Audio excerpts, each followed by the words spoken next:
আমাকে নিয়ে এই বাজে বাজে কন্টেন্ট বানাচ্ছেন, আমার সম্মানহানি করছেন, আমি তাদেরকে অবশ্যই শাস্তি দিব।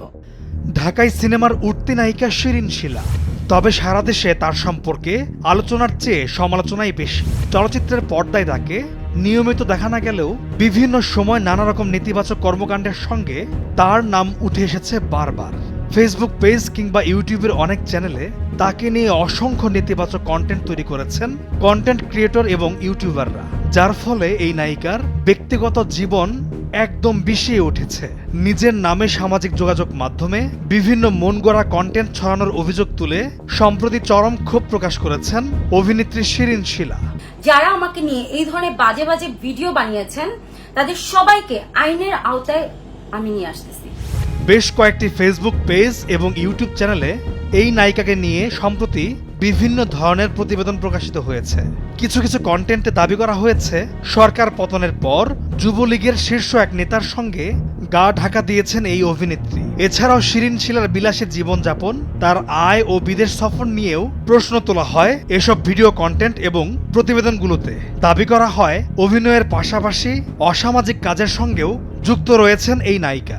এই বিষয়গুলো নিয়ে সম্প্রতি ফেসবুকে একটি ভিডিও বার্তায় চরম ক্ষোভ ঝাড়েন তিনি।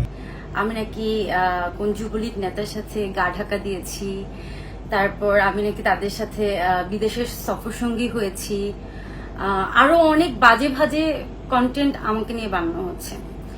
যার জন্য আমার কাছে মনে হলো যে আমি একটা ভিডিও বাইট দেই, আমি আমার দর্শকদের কাছে জিনিসটা ক্লিয়ার করতে চাই।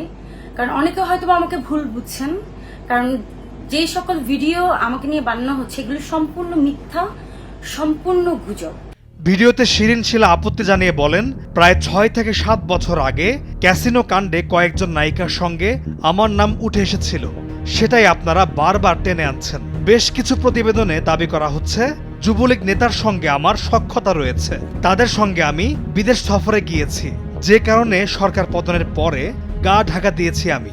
এইসব তথ্যকে সম্পূর্ণ মিথ্যা বলে অভিহিত করে তিনি বলেন, আমি আমার বাসাতেই আছি, গা ঢাকা দেব কেন?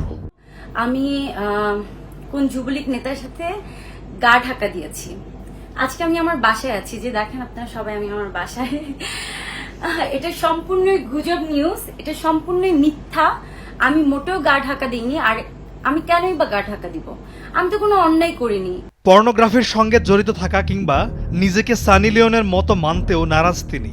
আমি যদি পর্নোগ্রাফিতে জড়িত থাকি তাহলে আমি কিভাবে একজন অভিনেত্রী হলাম? আমি তো সানি লিওন না, আমি তো অভিনয় করি, তাই না?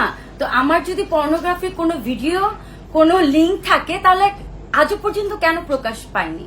তার সম্পর্কে এমন মিথ্যা গুজব নিয়ে যারা কন্টেন্ট বানাচ্ছেন কিংবা প্রতিবেদন তৈরি করছেন তাদের প্রত্যেকের বিরুদ্ধে আইনানুগ ব্যবস্থা নেবেন বলেও হুঁশিয়ারি দেন এই অভিনেত্রী। এখন দেশে আইন আছে, দেশ যেহেতু পরিবর্তন হয়েছে, দেশে আইন আছে, অবশ্যই আমি আইনের আশ্রয় নিব।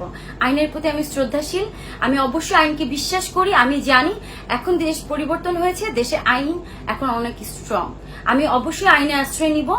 সম্প্রতি মুক্তি পেয়েছে শিরিন শিলা অভিনীত সিনেমা ঘর ভাঙা সংসার। এতে তার বিপরীতে অভিনয় করেছেন মনোয়ার হোসেন টিপজল। পলাশ খান, ভোরের কাগজ। সেটা আমি আমার ফেসবুকে শেয়ার করেছি। তাহলে আমি যখন লিখলাম এরা কারা,